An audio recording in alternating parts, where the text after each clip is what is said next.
matxista bat gertatzen den bakoitzean, dagokien ardura har dezaten eta indarkeria matxistaren konplize den orori ardurak exikitzeko, gizonei bereziki. Ez da hilketa isolatu bat, ez da tragedia puntual bat, sistema oso batek ahalbidetzen duen indarkeria baizik.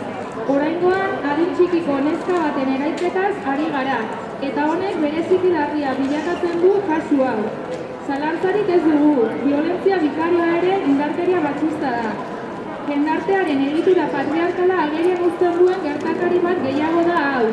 Jakin badakigu, erailketa matxistak indarkeria matxistaren eta estruktura heteropatriarkalaren ondorio izugarri eta lasgarrienak direla. Baina indarkeria matxista egiturazkoa da bizitzako esparru guztietan gertatzen da. Ez da eremu pertsonal edo pribatukoa, edo bi pertsonen artekoa. Ez da gaixo batzuen ekintza ere. Sistema patriarkalak emakumeak eta sexu genero disidenteak garen pertsonak menpeko mantentzeko moduetako bat baizik. Emakumeok emakume izateagatik erailtzen gaituzte eta errealitate gordin honi aurre egiteko urgentziazkoa mekanismoak behar ditugu hemen eta orain.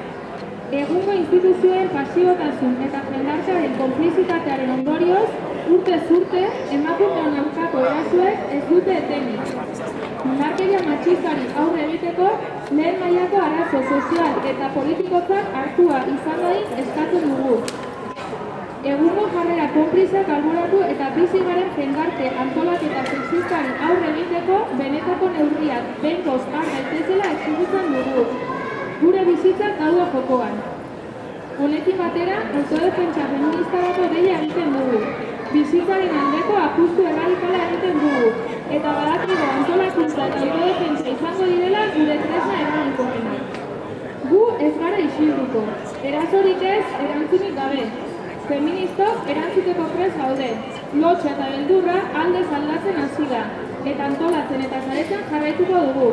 Elkarrekin borrokan denok aske izan arte. Erailketa matxistarik ez, denak aske izan arte, martxan jarraituko dugu. Gora borroka feminista! Gora!